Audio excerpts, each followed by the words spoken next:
As you may or may not know, my wife and I just got back from Vegas. It was a great trip. We ate, we drank, we had a blast. But then we got home and looked at the credit card, and I gotta say, it doesn't matter how much fun you're having, $25 for a drink is a ripoff. Frickin' Vegas. I hate getting ripped off, and so do the lads over at Harry's. They spent years watching the razor blade companies rip people off and said, no more. Not all heroes wear capes, my friends, and they want to prove that they're legit by offering you hot dogs a $13 trial set for just $3 at harrys.com/RTG. I've been telling you about them for months, and I'm genuinely proud to have Harry's as a sponsor of this show. I wasn't kidding. The plastic, futuristic-looking crap razors you get at the store are overpriced and they're poor quality. Harry's blades are crisp, clean, and classy. They're the kind of razor you'd expect your grandpa to have on his bathroom counter. And most importantly, they work. Shave after shave, they're so smooth, they're precise. I used to go through the crappy store blades all the time, but Harry's are built to last. And they're not just better quality than the other names, they're more affordable. And they deliver. Just set your schedule, and for as little as $2, new blades, shaving creams, lotions, everything you need, right to your door when you need it. I genuinely cannot think of a reason not to try Harry's. And I'm not just saying this because they're sponsors. They're the best shaving supplies I've ever used. Try them out, and if you're not happy, your shave's on them. And unlike the other subscriptions, they're really easy to cancel if you want to too, which is a nice bonus, but believe me, you're not going to want to cancel. Getting ripped off isn't funny. Switch to Harry's. Get started with a $13 trial set for just $3 at harrys.com/RTG. That's harrys.com/RTG for a $3 trial set.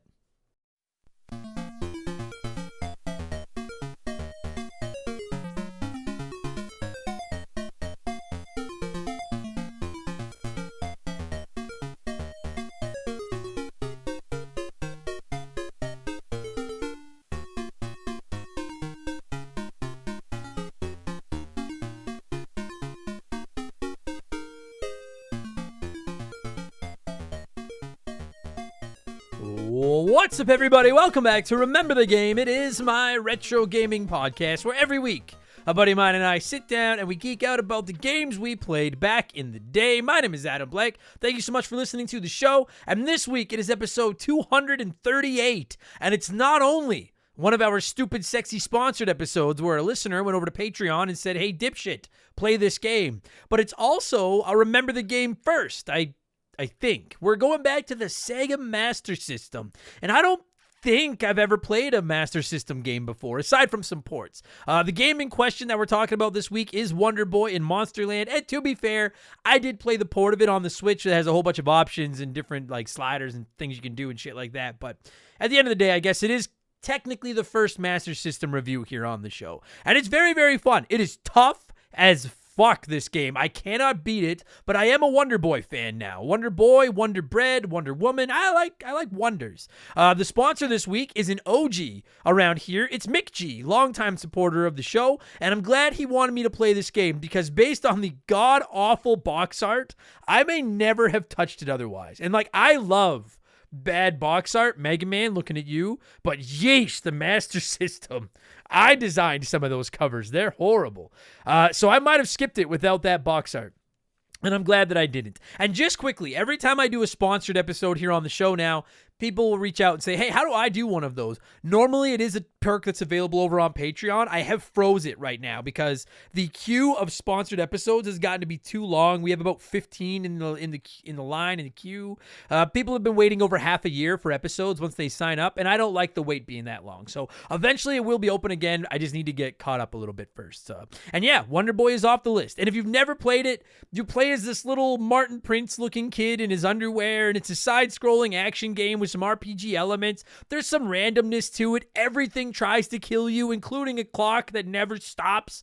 And while it's ticking down, it's taking away your health. And this game made me so fucking mad, but I could not stop playing it. I have such a fetish for tough old school video games. I love them. So McG swings by to explain why he loves this stupid game so much. And then my buddy and card-carrying Sega kid, Chris, of Remember the Game Episode 1 fame, gives me a call to break down the boy wonder in his land of monsters. This game is as charming as its cover is ugly, and I really, really like it. And we'll get there in just a minute because speaking of ugly things with charming personalities, or I'm trying to call myself ugly and charming. Whatever. It's time for another edition of the Remember the Game infamous intro.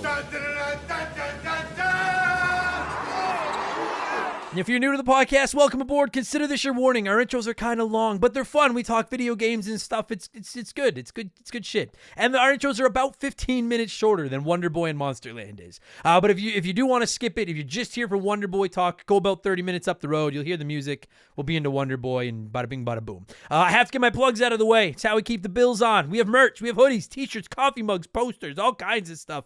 Rocking incredible art drawn by my man Joe from 4545creative.com. You can find our merchandise at rememberthegamepodcast.com. If you're interested, it's a great way to support the show. And of course, if you're like me and like Wonder Boy and you don't particularly like clothes, you can always just support us on Patreon, because it starts at just $2 a month, and it's about the best deal in the history of the internet, because you get 2 additional podcasts every goddamn week. You get exclusive access to my gaming news show, Game Patch, every Friday, where I look at all the biggest news in modern video games, and I add in my opinions and some profanity in there. Expansion Pass drops every Thursday, and that's a different show each week. We do rankings. We look back at characters, consoles, genres, franchises. There's comedy episodes. There's a fucking ton of modern spoiler-free game reviews. This past week on Expansion Pass, it was episode 151. Our Patreons got to pick the topic, and the Switch successor was our focus. We talked about what we would do with it, what we think Nintendo needs to do with it, and just, with whatever their next console ends up being. It was really fun, and I spent a nice chunk of this episode just begging Nintendo not to do anything stupid. And as is becoming tradition, here is a sneak peek of last week's episode of Expansion Pass. What would you do with the next Nintendo console? But there's some simple things that like everybody else fucking does. Xbox has achievements. PlayStation has trophies. Mobile games pop up with trophies. There's websites dedicated to accomplishing things and getting trophies for old retro games. There are games on the Switch that are full of challenges that are trophies and achievements on the other systems. Everybody fucking wants them. Where are you? Add a goddamn trophy achievement system. That's now available on our archives, and this week it's Expansion Pass 152, and I'm finally ready to review Marvel Midnight Suns. This has been a review that people have been asking for about 2 months now. It's a very long game. It took me a long time to finish it, and I have a lot to say about it. And that review will be spoiler-free like 99% of my modern game reviews, so no worries there. And again, that'll go live tomorrow for all of our patrons. So again, $2 gets you 2 extra shows a week. $5 gets you 3 extra shows a week, because I do the Rambling Idiot every Tuesday. And beginning March 6th, Mark McHugh and I are doing a bi-weekly Simpsons podcast that is available at our $5 level as well. So if you hit up our $5 level on Patreon, every second week you're getting 4 additional podcasts a week, and then every other week you're getting 3. It's lots of fucking podcasts. You also get instant access to about 300 ad-free archive bonus shows, plus access to our Remember the Game Discord, the chance to vote in our Patreon poll every month, the ability to submit comments to be read on all of our podcasts. You can DM with me, and you get a shout out and get to hear me mispronounce your name like I'm about to do to most of these people. Like, huge thank you to all of our newest Patreons. There's some doozies in here. This could get ugly. Brett Grove, Patty Matthews, Gil, The Retro Gamer 1986. That's a good year. Big Papa Grimace, Madamus Prime, Gotta Jibbo, Cloud 254, Kevin Ingham, Connor Dunn, Anton Celieris. Sorry, Anton. Nathan Urban, CJ Noel, Matthew, that's fake as fuck. MN, Andrew Whitson, Chatters, Jay Chiotola, sorry, Jay, Matt Zeus, sorry, Matt, Harry Millen, Jay Bartholomew, Broad Street Bully, and Lord John. Thank you all so much for the support, and welcome to Remember the Game Industries, patreon.com/rememberthegame. And finally, to wrap up the sales pitch, do not forget, 5% of our Patreon income gets donated to charity every year, my 24-hour charity stream, and we offer annual subs at all levels. You sign up for the year, you get your 12th month free. Fuck yeah. And finally, you can find me on Twitch whenever I have time to get on there, twitch.tv/rememberthegame. Just throw me a follow. It's free. It'll tell you whenever I'm online, and you can come by and tell me why I'm wrong and stuff like that. That's enough blowing myself. Let's blow some of you by blowing in some cartridges. It is our opening segment here on the show. I read a few comments and questions from our Patreons, usually gaming related, but not always, and we call this segment Blowing in the Cartridge. He blows all right. He blows big time. That's it, honey. Get into the spirit. Let's blow. Our first blower this week is Noof on the Loose, who wrote in. I wish I could do a Noofy accent because I would read this in it, but I can't.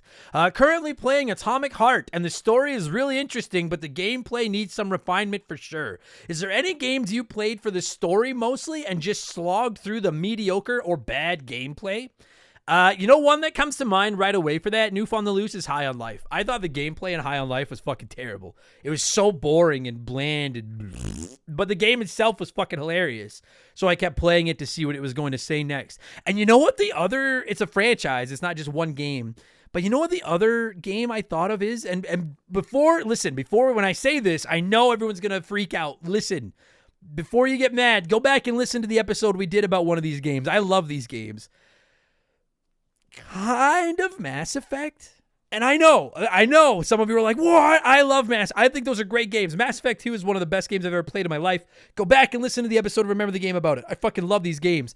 But let's call a spade a spade. The combat is 6, maybe a 7 out of 10 at best. It's just that the story and everything else is so fucking good that you want to hang around. But it's not the best combat I've ever played, but I like it enough that I hung around because I love those games and I think the story is so interesting. So kind of Mass Effect, but definitely High on Life. Those are the two at least that popped into mind for me right away. So I hope that, you know what? I'll end it there because otherwise I'm just going to end up getting everybody mad. I'll end it on those ones. Good question, Noof on the Loose thing. I'm going to try that Atomic Heart. It looks neat. I'm going to try it at some point. Mr. Nintendo wrote in and said, "Hey Adam, I was listening to your latest episode of Game Patch. The lack of physical copies of Metroid Prime Remastered has me a little heated because I keep seeing posts on Reddit from scalpers and local retro stores in Texas reselling $40 copies for twice the original price. Scalpers are exactly why I stopped collecting physical as a whole. Hope all is well in Canada and great job on the rad content, my dude." Well, thank you, Mr. Nintendo. I appreciate that. Yeah, if you don't know or if you don't listen to Game Patch, Metroid Prime Remastered is out on the Switch right now, and everyone that's playing it is saying it's fucking fire. But physical copies are not easy to find. I guess Nintendo's really running behind on getting them out, which I would assume is probably at least partially a cause or an effect of trying to shadow drop a game, because they came out and were like, it's available digitally now, and then physically in 2 weeks. And I'm sure they were trying to get the physical copies ready to go without spoiling it, and I'm sure that caused some problems. But yeah, resellers can go fuck themselves. Now, you mentioned that this is part of why you stopped collecting physical games as a whole, and Nintendo is the worst for this. We all know that. Look at the Game & Watches and so many other things Nintendo does where they short ship stuff, and then the mini consoles and everything else, and the demand goes through the roof, and then you end up paying resellers twice as much to get your hands on one. That ties into another question I had here from Larry White, who said, "Hey Adam, I believe I heard you say you prefer to go digital over physical. What's your thought process? I still prefer physical because as long as I have the system, I have access to the games. It's frustrating when a game I've purchased gets delisted and I don't have it currently downloaded. It's lost to me forever. Hell, the reason I kept my Xbox 360 hard drive is because I have the Simpsons arcade game downloaded on it. Also, the price is the same typically as well. I usually only go digital if the price is super low. Thanks." You know what? I have answered this before, but I don't mind talking about it again. Sometimes when this comes up, it turns into a bit of a pissing match, and I just want to make sure I make this abundantly clear. I have some close friends that are guests on this show that have come after me and been like, "Why do you buy your games digitally?" And I don't give a fuck if you buy your games digitally or physically. As long as you're playing video games, I really could give a shit where you buy them. So just don't attack me, because I'm not mad at you if you buy them physical. I still buy the occasional game physically, but by and large, I prefer digital for a few reasons. Number one, straight up convenience. I don't have to go to the store. I can just, at any time I'm high or something, I could turn on my console, pop, buy a game, and I'm fucking done, and it's there, and I download it whenever I want. I also only play, this is actually going to lead to the next question, but I usually only play 3 or 4 games at a time, usually 1 or 2 per console. So it's really not a big deal to me as far as hardware, because that's one of the things some people bring up is the hard drive space, pardon me, and about how they don't have enough room to download everything. But I'm like, I only have, my Switch is full, and I just bought Fire Emblem Engage, and it was like, you need to make some space. So I'm like, all right, well, I'll delete Smash Brothers, because I don't play Smash much anymore. And if I ever want to replay it, I can download it. It's not a big deal. So that's not a big problem to me. I like the convenience. I like that I can't sell my games, because every time I buy, a lot of times in the past, I've bought games physically and then sold them when I wasn't playing them anymore, and then ended up regretting it and had to buy them again, and the price has inevitably gone up. And I'm like, for fuck's sakes. So that's probably part of it as well. But at the end of the day, it's primarily just convenience. I love being able to take any one of my consoles and firing it up, and all my games are there. And maybe I have to download it, but they're all just there. I go on the road a lot for comedy, and I don't need to bring any fucking discs or cartridges with me. I just bring my Xbox or my PS5 or my Switch or whatever, and all my games are just on there ready to go. I'm a big supporter of subscription services, as I've talked about before, like PS Plus and Game Pass and Nintendo Switch Online. And I just, more than anything, I guess I just like the convenience. It's like I love to read physical books, but I usually read most of my books on an e-reader because it's just more convenient, you know? I know a lot of, I make jokes about the vinyl weirdos. I don't care if you prefer to listen to music on vinyl or whatever, but I'm holding my iPhone right now and it's got like 1,600 songs on it. I like that. I don't ever want to buy a DVD again. Just let me turn on one of my services and watch a movie anytime I want. I know some people are getting dragged into the all digital era, kicking and screaming, and I'm fine with it if you like buying physical, but anyone that doesn't think that digital is the way that media is going, it's gone there with every other form of media minus video games.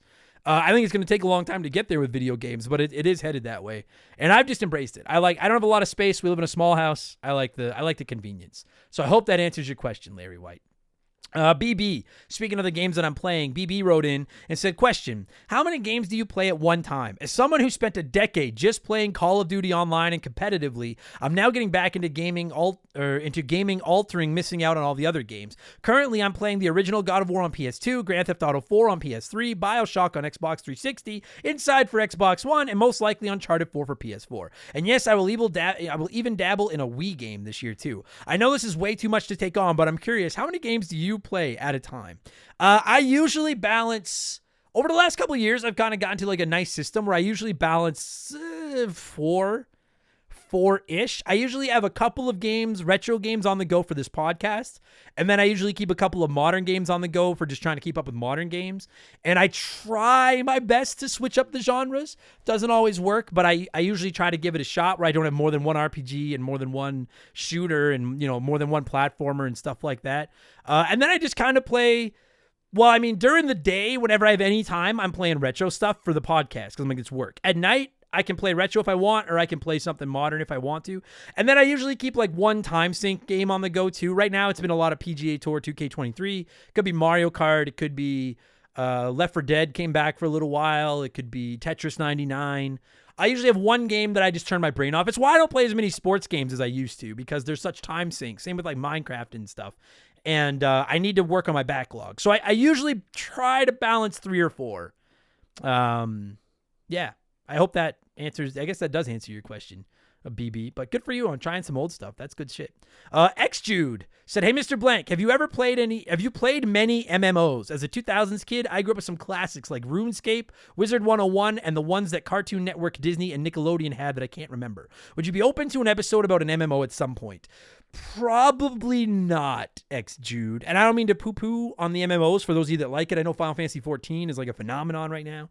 I've never played an MMO. I'm not a big PC guy, as many of you know. And I know now they're more common on consoles. But I just, again, like we just talked about, my backlog is, if it ever falls over, it will kill somebody. Like my backlog is ridiculous. And they're all digital games, which makes it even scarier. And an MMO is just such a massive time sink. And I don't play a lot online. I prefer to just play offline and stuff. So never say never, but I if I had to bet, I would not count on me playing an MMO anytime soon. Just not. I just prefer my single player. I just like single player story. That's why we're probably never going to review a Call of Duty on here. And I know a lot of you love Call of Duty, but I've never played a Call of Duty game. I'm not very good, and I don't like to play online. I usually just play offline by myself. So never say never, but I would say probably never, but never actually say never. John C. 500 said, "Uncle Blanky, what are your top 3 Blink-182 songs?" Damn It for number 1, 100%. Always, 100% number 2. Always is actually Shaylee and I's song. I love that fucking song. And then probably Rock Show would probably round out my top 3. Yeah. Damn It is the best. Damn It's my favorite song of all time. Fuck, I love that song. Mac Daddy ×4 said, "Adam, I know the subject of RPGs is a bit touchy right now, but what type of battle system do you prefer? One with crazy stats and damage totals like almost any Final Fantasy, or something with lower totals like Paper Mario? I find myself preferring the Paper Marios of the world because I have a chance to do the math myself rather than relying on some crazy hidden algorithm." Yeah, and in case you're wondering why RPGs are touchy right now, I was just ranting about it on social media last night. I'm playing Legend of Dragoon and I got stuck on a boss for a long time, and I just don't, without nostalgia for classic JRPGs, I don't particularly like them. And so I don't hate Legend of Dragoon, but if you're excited about that episode, just know that like I probably don't like it as much as you do. As far as your question, Mac Daddy, I also prefer the low totals. But like, it's fun when you're playing like Final Fantasy VII and you unleash Knights of the Round or something and you're hitting bad guys for like 99999999999. But I also prefer, and that's one thing I actually really like about Legend of Dragoon. I like the smaller totals because same thing. I'm like, okay, I can do the rough math and keep track of how much damage I've done and stuff like that. So I'm the same way. I like the smaller numbers as well. David Mattox wrote in and said, "Hey, Adam, I'm picking up my PlayStation 5 in a few days. It'll come with God of War, and I'm going to buy Last of Us and Uncharted. Besides that, what are your top 5 must-plays for PlayStation exclusives? I'm waiting for the new Microsoft console to come out before I replace my original Xbox One. I've had it since it came out, and the last PlayStation I owned was a PS2. I left it on for 3 days straight to finish Spyro Gaming Weekend with my best friend. I slept maybe 4 hours out of 72. That's not fucking healthy, David. That's a good question. So you haven't played PlayStation since PS2. You're going to play God of War, Last of Us, and Uncharted. What are your top 5 must-plays for PlayStation exclusives? And you've already got Last of Us, Uncharted, and God of War out of the way. I will go with Ghost of Tsushima. I'm trying to think of like what's in it. Ratchet and Clank. I would go with the PS4 version of Ratchet and Clank because that's a remake of the original game. And I think Ratchet and Clank is fucking awesome. Spider-Man is a must-play. Spider-Man is fucking fire. Love those games. I know there's people like yelling at their fucking phones and shit right now. Being like, tell them to play this or this. But I'm trying to go PlayStation exclusive, so there's no GTAs or anything like that. You got God of War, you got Last of Us, you got Uncharted. Spider-Man, Ratchet and Clank, Ghost of Tsushima. I mean, like Deathloop and them are all on Xbox consoles. Like, I gotta be, Horizon for sure. And boy, that's tough. I probably should have wrote some down. I thought I could just make it up as I went, but I could not. You know what? I'm just gonna go with those 4. But I'm also gonna recommend, David, that when you get your PS5, sign up for PS Plus Extra, the second PS Plus tier. Because then you're going to get access to like 700 or 800 PS4 and PS5 games, and you'll be good that'll keep you busy for years. And then obviously you said you're getting God of War, Last of Us, and Uncharted. Make sure you play God of War 2018 before you play God of War Ragnarok. And then I think that's good enough. That'll keep you busy. That'll keep you busy for quite some time. Enjoy, David. You got some great games in front of you. Finally, this has been a long segment. We need to move on, but it's letter time. It's letter time. Donnie the Dude Walter wrote in and said, Adam, do you ever regret monetizing the podcast? I enjoy woodworking in my free time and briefly tried to turn it into a business, and I hated it. Deadlines and such just sucked all the joy out of it. Have you experienced anything similar with Remember the Game? Yeah, kinda. And I want to make sure I tread this. I want to tread lightly here because I don't want to sound ungrateful or like I dislike what I do, because I've said it more times than I can count. This community and Remember the Game has been, with the exception of meeting Shaylee, the single most important thing that's probably ever happened to me. When I launched this show 4.5 years ago, I just wanted to learn how to edit audio files. I never thought anyone would listen to it, and now. I could quit stand-up and everything tomorrow and make a nice, not, $1 million living, but a comfortable living off of this show. And I wouldn't trade that for anything. I think for a lot of gamers, and I can't speak to woodworking, but I think for gamers, maybe not everybody, but I'm sure there's a lot of gamers listening to this that would fucking kill to have their hobby turned into a way for them to like play video games for a living. And I understand how fortunate I am to be in that position. So I don't resent or regret making the decision to monetize the show. But I will say that, it has changed the way I look at video games a little bit. There's times where I either don't want to play games or I just want to play, maybe I'd like to try an MMO, or maybe I'd like to get more into sports games from back in the day or something like that. And I can't because Legend of Dragoon is sitting there and my patrons have paid me to play it. And even if I'm not enjoying it, I got to play through it. And so there is times, and again, making sure I make this so clear, I'm not complaining, but it has changed the way that I play video games. It's changed the way I interpret them. It's changed the way I look at this hobby. It has become not so much a hobby. Comedy was the same way. Before I'd ever made a dime at stand-up comedy and I was just going to open mics and trying to come up with stupid jokes, it was just fun. And now it's still fun, but now it is work. And you need to be careful to not get yourself in trouble and not get yourself canceled and get a social media presence and get yourself booked in it. Just like anything else. I can't remember who said it, but somebody said once you accept a check to do something, it becomes work. And it kind of has. So I'm fortunate enough that I can't imagine trying to make a living playing and talking about video games without loving video games. I think it would suck. I love video games so much. And I think most of you believe me when I say, like, that's sincere. I legitimately just love playing video games.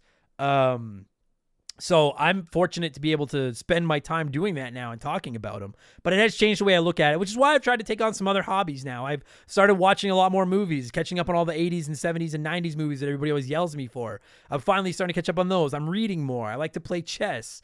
Things like that aren't video, which is time I used to spend playing video games. Now I'm spending it doing those other things to just make sure I don't burn out on games. So do I regret it? No, because it's changed my life. But has it changed the way I look at video games and my hobby? Yes, it has. And I hope that's a fair answer without sounding like I'm like, I fucking hate all of you, because I don't. I only hate 3 of you, and the 3 of you know who you are. So thank you, Donnie, the dude, Walter. And thank you, everybody that wrote in this week. We need to move on. So thank you for all your submissions. Let's get into our... Oh, and I should point out, if you are one of our patrons, the Rambling Idiot every Tuesday, I have a segment now called Left Blowers, where I take on some extra questions that didn't make blowing in the cartridge. So if you've been writing in and not getting on there, maybe check out the Rambling Idiot. Maybe you're getting read over there, okay? Thank you so much for the submissions. Let's change things up and get to our Smash Hit segment, the official game show of Remember the Game Industries. It's Play One, Remake One, Erase One.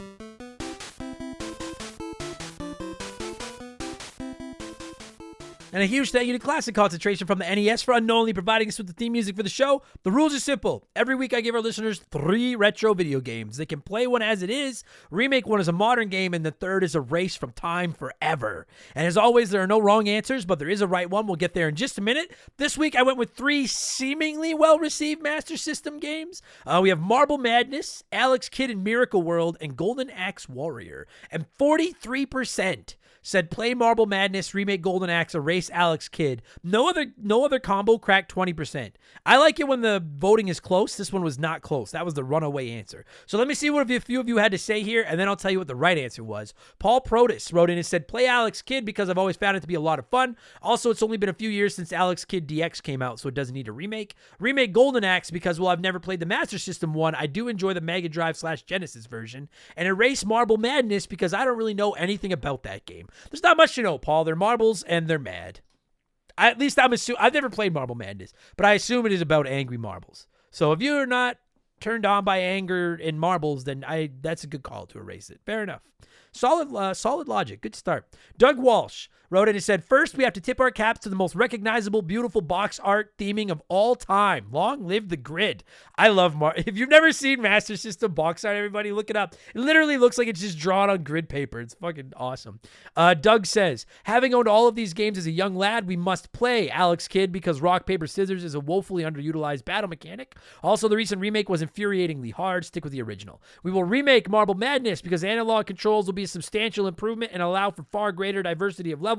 And lastly, we will erase Golden Axe because, well, not bad. Countless games have improved on the side-scrolling action RPG genre, and Golden Axe is a little more than an afterthought. Now, that's a bold take considering Golden Axe just won the Patreon poll this month, but it's the Genesis one. But I digress. I get what you're saying, Doug. And you've played all of these, so I have reason to believe what you have to say.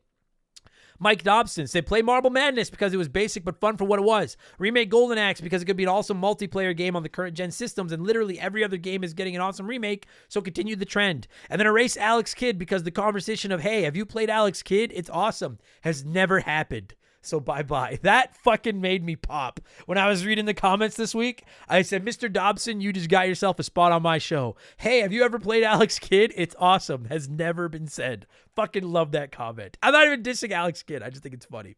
Cabes said, play Golden Axe as it's fine as it is. Remake Alex Kidd as I think it's time to let Sonic have a nice long rest after Frontiers and let Sega relaunch one of their other mascot characters and erase Marble Madness as while I have nothing against it, them's the rules. You goddamn right them's is. And I appreciate you playing it, Cabes.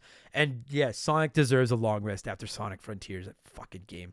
And James Juan Francesco said, play Marble Madness. Love that game. Simple, video game fun. Remake Golden Axe. After what I've enjoyed with the latest TMNT game, I'm sure this simple beat 'em up would be great, done with the same care. Bye-bye, Alex Kidd. Only because I feel more strongly about the previous two. Tough choices this time. Love you all. Well, I love you too, James.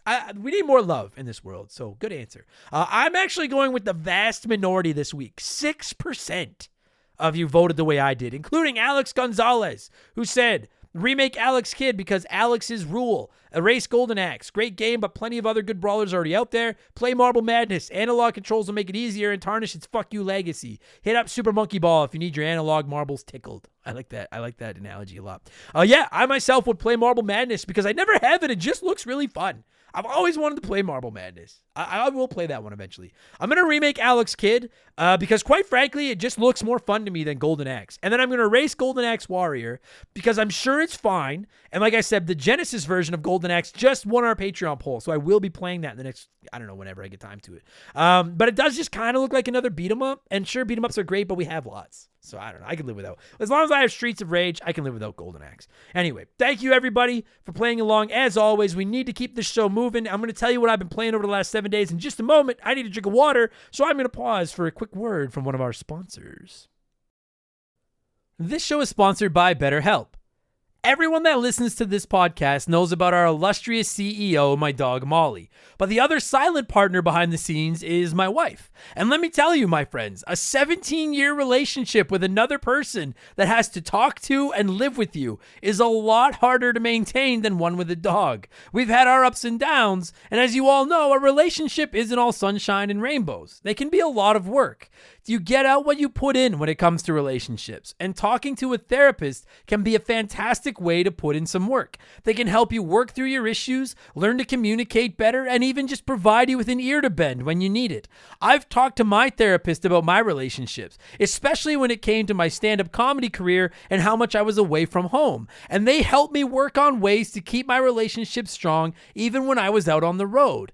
It turned out our relationship was actually better when I was out on the road, but that's a story for another day. And I know, right? Therapy. Who has the time these days? BetterHelp hears you, and they're making it easy. Fill out a quick form online, and they'll match you up with a therapist that suits your needs and that'll work around your schedule. You pick the meet times, and you can get your therapy fix from anywhere, over video, phone, or just chat. Become your own soulmate, whether you're looking for one or not. Visit BetterHelp.com/rememberthegame today to get 10% off your first month. That's BetterHelp, HELP.com/rememberthegame. What have I been playing over the last 7 days? It's a very short list. I've been playing a lot of Legend of Dragoon. Trying to get ready for that one. This is how behind I am. That one, December's Patreon poll. January's Patreon poll was Earthbound Beginnings, and now this month just wrapped up, and it was Golden Axe. So, and that's in addition to the sponsored episodes. So I need to get my ass moving. But I'm working on Legend of Dragoon, and then I finally finished my 2-month playthrough of Marvel's Midnight Suns, which again I'll be reviewing on Expansion Pass tomorrow. Really, really, really. I guess I don't mean to give away the whole review. I don't love it, but I really, really, really like that game. So I have a lot to say about it. Should be a good episode. That's all I've been playing. And then I've been playing a little bit of Wonder Boy. But I'm done with that now. It's time. Let's talk about it. That's why you're here. Let's talk Wonder Boy. As always, I like to give our listeners a chance to sound off on the game we're talking about before my guests and I hog the microphone. Wabley, I have no idea how to say your name, wrote in and said, never played, let alone heard of this game, but the title has got me rolling. Just about the most generic thing I've ever seen. It's the type of name I give my games in Game Developer Tycoon. I love Game Developer Tycoon. And I also give my games horrible names in Game Developer Tycoon. I will say, I don't disagree with you. Wonder Boy in Monsterland is not a very good name. I agree. It matches the box art, which is also the best. Speaking of that box art, Crotolingua wrote in and said, oh man, just seeing that butt ugly white grid pattern makes me nostalgic. All the old Master System games were like that, with the weird cutout art laid over the grid pattern. I never played this one, but I think I'm going to plug in my old Master System and play me some old ass games today. Also, while the Master System was categorically worse than the NES, it had way better sound. Just saying. All right. I won't. I've never actually played with a Master System, so I'm not going to argue with you. I mean, if it's calling itself the Master, it's got to be good at something. So maybe the God knows they're not good at box art names, so maybe sound was their thing.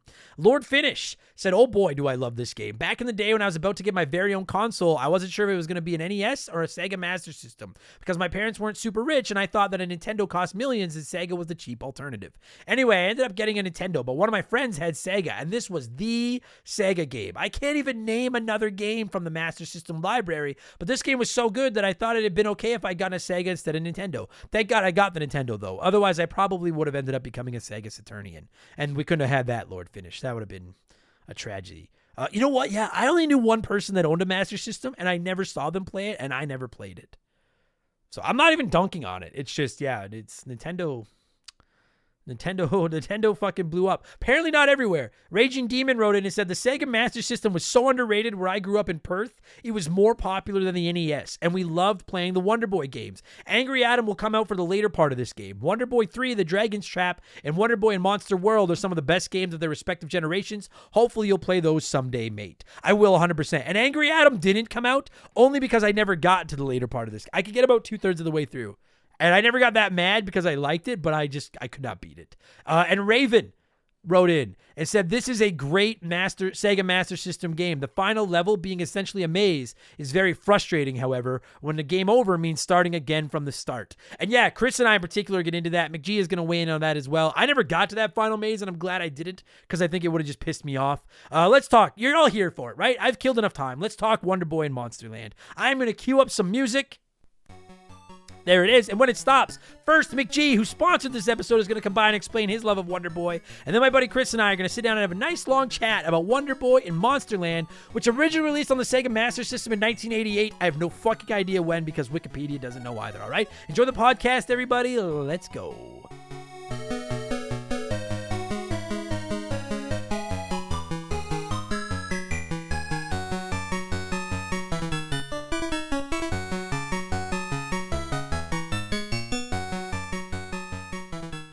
All right, so as I'm sure I'll have said during the infamous intro that has not yet been recorded by the time I'm saying these words, this is another one of our Stupid Sexy sponsored episodes where a listener of the show has stepped up and put their money where their mouth is and said, Adam, quit fucking around, play this game. And so the person that stepped up and sponsored the episode this week is a long time, one of the OGs around here, a long time supporter of the show, my man McGee. How are you, buddy? Not bad. Yourself? I'm doing pretty good. You know what?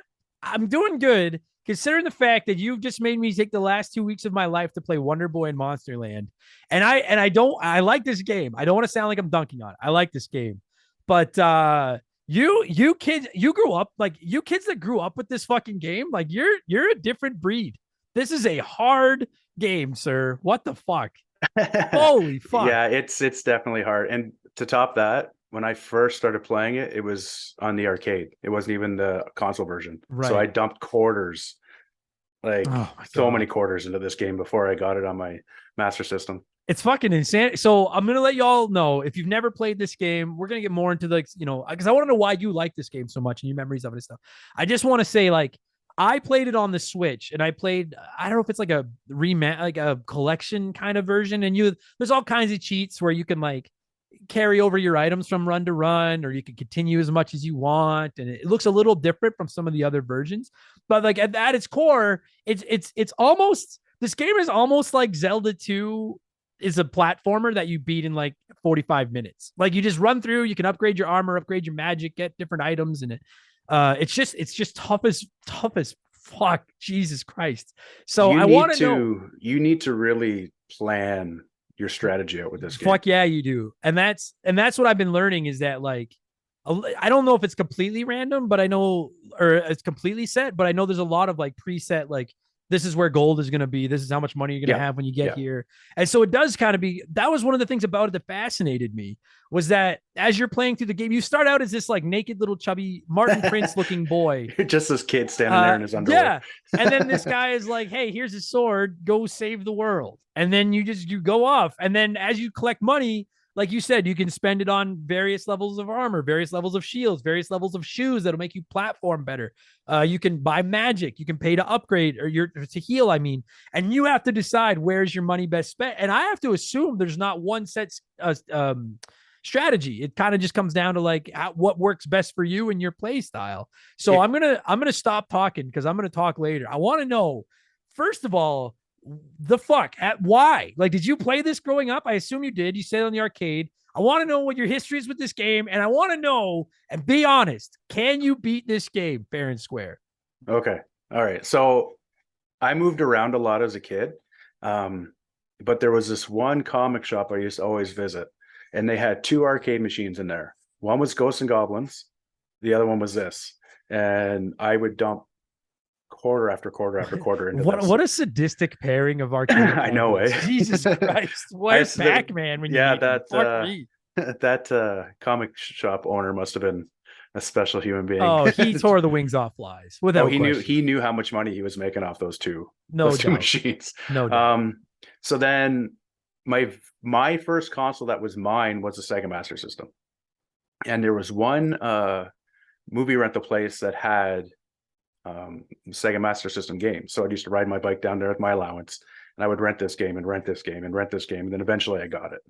And I fell in love with this game because it's like the comic shop memories, the taking my allowance to go get it, the first console that was mine, and I was determined to beat this game because, like we've all said a million times, you didn't have hundreds of games at your disposal when you were a child. It was, oh, I like this game, I'm going to beat this game. Totally. But I have beat this game before. All right. I think I've only done it twice. I think it's only two times I've beat it because that fucking last castle is a nightmare. Well, I think I want to say there's 12 levels. I think there's 12 levels. I think they call them rounds, whatever. Yeah. Like I can get to about level 7 or 8 on a single quarter playthrough. And that's after about 2 weeks of practice. Because I've played this game pretty religiously the last couple of weeks. And dude, you're right. Like there's something about like the NES, like this era, like the 80s, where it was like there were some great games, there were a lot of shit games, and then there were some games like this that I think the difficulty is ratcheted up on purpose because, I mean, obviously when it's an arcade port, because they want the arcade cabinets to kill you so they can make more money. Yeah. But it also extends the length because it's not a long game. Like I assume if you know what you're doing, you'd probably beat this game in 30 to 40 minutes, I would imagine. If you fly through, if you get the proper drops with gold, and you can actually, I don't know if you had this happen, but you can get armor and sword drops from just regular enemies, just randomly. Yeah, I did. It happened to me like once, and I was like, "What the fuck?" I got like armor out of it. I was like, "Is that always there? Have I never picked that up before? I kill this guy every time." No, it was just like a one time. It's just a total random drop. But if everything goes your way, yeah, you can fly through this game pretty quick. Yeah, and so I think the difficulty is kind of like an artificial way to extend some of these games. Yeah. But I love it, and I gotta say, dude, like again, I'll get more into my reviews as the time goes on, but like for those of you that are longer time listeners of the show, I played Super Ghouls and Ghosts for the first time a couple years ago and just became completely enthralled. That game took over my life for about a month because for as much as I hate Dark Souls and Bloodborne and those super hard modern games, I get off on the ones that are retro like this.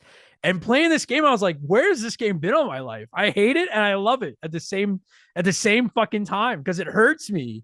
But I want it to fucking hurt me, man. What a sadistic fucking little game. Jesus Christ. There's been times where I can't even get past level 3 because I haven't had the gold drops. I haven't had the armor drops. And if you get stuck at the wrong spot and you're watching that little hourglass flip on you and you're just watching your hearts drop because you're just stuck in a spot, it can break your heart, dude. There's so many ways this game could kill you. So I wanted to ask you, like, do you like that? So if you've never played it, there's like a constant like an hourglass, like the sand through the hourglass, whatever the fuck it is, and it's constantly like flipping over, spilling all the sand out, and every time it runs out, you lose a little bit of health. And you mentioned this was like a predecessor to Adventure Island, which I'm very familiar with in that way that time takes away at your health as you go. So it forces you to move your ass. Like you can't take the time and stand around. But I wanted to ask you, like, do you like that mechanic that the time hurts you? When I was playing the arcade, no. Because if you only have Yeah, $1, quarter's a lot of money back then. I get it. It's something that isn't needed anymore. Obviously, you probably needed it back then. Like you said, the game's super short, and if you can sit there and take your time with this game, I think it takes away from what it actually is. Agreed. I think that mechanic actually helps. It does make this game fucking tougher. I think it helps, and I don't even think it's that cheap. I think the way you bounce off fucking enemies is goddamn God. You told me before I started. You warned me. Yeah. Jesus Christ, dude. The knockback in this game makes Castlevania and Mega Man and Ninja Gaiden look like fucking like Sesame Street. The bounce back in this game's insane. Did you ever have a point where you had really good armor so you didn't lose much health but got stuck between two enemies for like 30 seconds? The motherfucking mushroom boss. Like that was the first time I started to get stuck, and now I can beat him no problem. But like that was the first guy that really gave me trouble. Is that mushroom boss thing, and because he poops out all the little mushrooms, and then you just end up they just juggle you, and then while they're juggling you, this fat mushroom is jumping on your fucking head, and I was like, I can't even get on my feet. He's got that fucking grin too, and he knows what he's doing. Motherfuck, dude, it's so easy to get stuck between two enemies and just get bounced back and forth, and I've never seen it. It's so fast, and you just sit there and you're just like, yeah, I guess fuck me then. Like it's just it's fuck. I don't want to criticize the difficulty because I like the difficulty, but the bounce back in this game is fucking insane. I've never seen anything like it. It's fucking ridiculous. Drove me crazy. It's not fun. It's especially when it's like a simple enemy too. Like that's the worst when you get stuck between like two of the mushroom guys or two of the mice. Like you're just like, okay, you guys aren't hurting me, but I can't do anything until you guys fucking move. like it's like the one thing it's missing is that like it doesn't give you that like invisibility where like you hit somebody once and then you turn invisible for like 2 seconds and bounce back and you could run off and like, whew, okay, let's fucking sort ourselves out. It's just like, no, you fell into the rabbit's hole. You're fucked now. Take that, sucker. Yeah, it's insane. And then you mentioned the running, like the random, like the drops and stuff like that too. That's what I wanted to know because I'm sure that's something I'm going to get into with Chris in a few minutes here.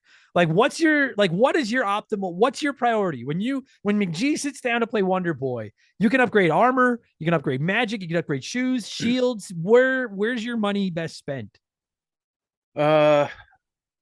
First is always armor, because if you can get that armor up quick, you take very little damage.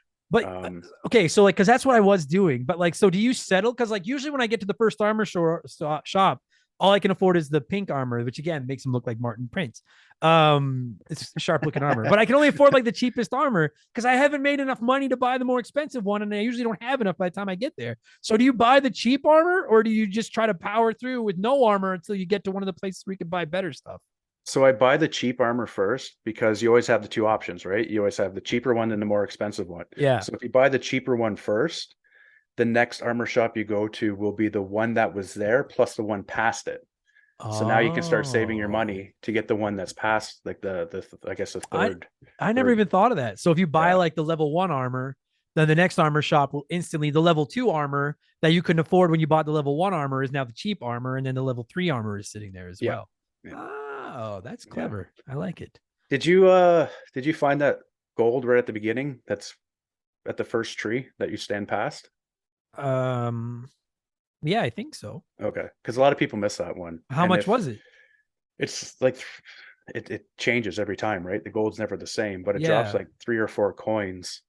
And if you get a good drop there, you can actually get the higher armor right off. Oh, then maybe I haven't found, because like I always get it's like right at the beginning, because you're centering the stage, right?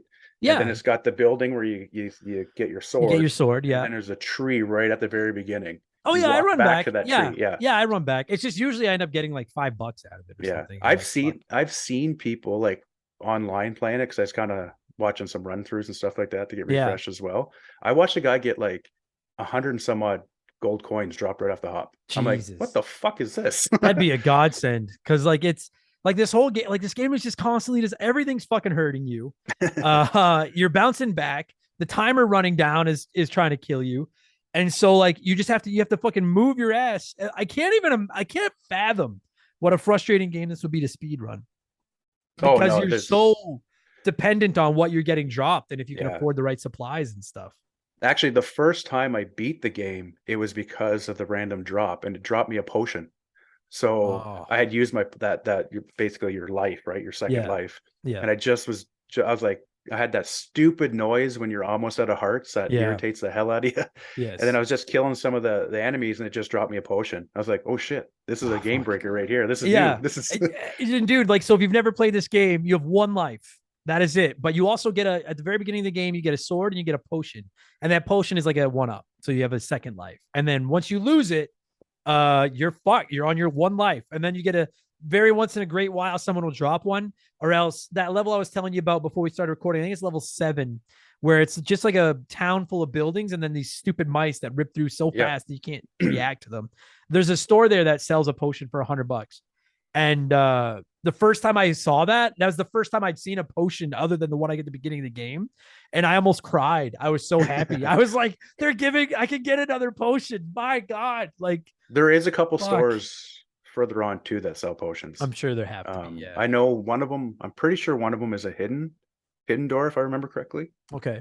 And then the other one is it's almost like in a maze. You just have to land on the right platform to get to the spot. And that's what I think is so, I don't know if I want to say special, but that's what really impressed me about this game is I think it's a very ambitious video game, because it could just be a like run left to right, swing your sword, save the world, blah, blah, blah, blah, blah. Picture Zelda 2. For those of you that haven't played this, is a very, very slightly hint of Zelda 2 kind of gameplay to it. But like, there's all these different item stores and it's almost like a mini RPG built into like a 45-minute game. And when I actually got into like seeing the depth and all the different strategies you could employ and stuff, I gotta say, man, like this is the first Master System game I've ever played in my entire life, because I never had one. I never had access to one. And I was thoroughly impressed. Like, the box art looks so stupid. I think the name is kind of lame and I wasn't expecting much. And you said yourself, you're like, I didn't know if you were going to like it, but I was thoroughly impressed. This is if this was an NES game, I would be tempted to slot it into my top 20 NES games. Like, I was very impressed with this little game. I know I'm going to take shit for this one now. Sega should have ran with Wonder Boy over Sonic. I'm not gonna disagree. Like, you could have gone like a Mario Zelda thing, like a 1A1. But I agree. Like, Wonder Boy, this should be a bigger franchise. They have more games. They didn't push it as much as Sonic, right? Totally. Like, they should have pushed this. Yeah, but I mean, Sonic fit into the like, we have attitude, right? Like, come on, it's a boy in his underwear. What's more edgier than that? It is literally, dude, I'm telling you, if you haven't seen it, go to my social media. I posted a picture of Wonder Boy in his first set of armor, and then I posted a picture of Martin Prince dressed as the Tooth Fairy as like a costumer. No, he was dressed as like a girl with like an axe, Lizzie like Borden. a play. Yes, and I don't know who that actually is, so I don't know that reference. But I'm like, this is the hero, hey. But like, it's such a great little game. I was so shocked. I was blown away. I'm very impressed. Very impressed. Yeah, It was like you said, it was ambitious, especially for 87. When this came out, like, that's everything that, like you said, you don't just upgrade your armor and your shield and your sword. Everything looks different when you get it's not just like a reskin, and like they added little tiny details to it to make it so you have something better. And it makes a substantial difference. Like, your equipment really does. It's not just like a cosmetic upgrade. Like, it really matters. So if you can upgrade your sword to the last sword, it makes the bosses so much easier. Right. So and that's not even taking into account stuff like you can pick up like notes that if you can find other people to give these notes to, they do. Like, I never figured out what it does or anything. But there's a lot of like secrets and stuff. So like, what did you know that I got that note in the first couple levels and I never figured out what to do with it. You get the note, and then you find a hidden door in the first town. You knock on that door and he gives you something else. And then you find another hidden door somewhere else. And it just keeps giving you something all the way basically to the end. And then right before you go into the last castle, you can pick between a bell and a ruby. And it does something to the boss. I can't remember exactly what it does to the last boss, but it makes him weaker in some way. So the bell does something, the ruby does something. I see. That's clever, man. If you told me this was a predecessor to like Super Ghouls and Goblins, and I know there's a Ghosts and Goblins on the Masters, I'm just saying that like I would totally believe it. Like, this is what a funky little game. I never would have touched this game. I'll be honest. Like, I don't judge a book by its cover, but we all grew up judging video games based on their box art, and this box art sucks. And I was like, this looks stupid. And then I started playing it. It's almost as bad as the original Mega Man one. It is almost as bad as the original Mega Man. But then I started playing it. I was like, dude, this game's fucking fire. So, I get it's it. Actually, it's a pretty accurate. What do they call it? It's pretty accurate to the arcade game. It's is that right? Yeah, like the difficulty is the same. The sprites are almost identical. Like they put a lot of effort into these enemies too. Yeah, they did. It seems like a solid port. That's the word I was looking for. Port. I'm yes. dumb. Wow, welcome to the club, friend. I'm a factory worker. No, it's a great game. I was very impressed. I hate to admit it because I don't hate Sega, but like I grew up on the other side of the trenches, right? I was a Nintendo kid. And I'm like, dude, this is better than a lot of the shit I've played on the NES. Like this that's one thing Sega did do though. They didn't have like as recognizable franchises as Nintendo did. No. But when they put out a game, it was good. Like, they were good games. I mean, minus Sonic Adventure 2. But no, that's I had to get it in there once. But no, I agreed. I was really impressed. It's a great fucking game. So we need to score it. Okay. And I always like to let my guests have the option to come up with a stupid scoring scale. If not, I will come up with one. But you had told me that you had a scale in mind. Yeah. So what do you got? Originally, I was going to go with the price of the 2 drinks, but it's still weird feeding a child alcohol. Oh yeah, because you can stop at the bar and buy booze to get health back, right? Yeah. I love it. But I counted up the enemies. So there's 37 different enemies, including the bosses in this game. All right. So I figured we could rank it out of 37. That's a very remember the game scale. I like that scale a lot. All right. Well, then I'll score in a little bit. The floor is yours, McGee. Out of 37, what are you slapping on Wonder Boy in Monsterland? I'm going to give this a 30 out of 37. It does have a lot of nostalgic ties to my memories and stuff like that. It loses a few points for the bounce back. It loses a few points for that goddamn sound when you're almost dead. But besides that, this is one of my favorite games ever. I absolutely love this game.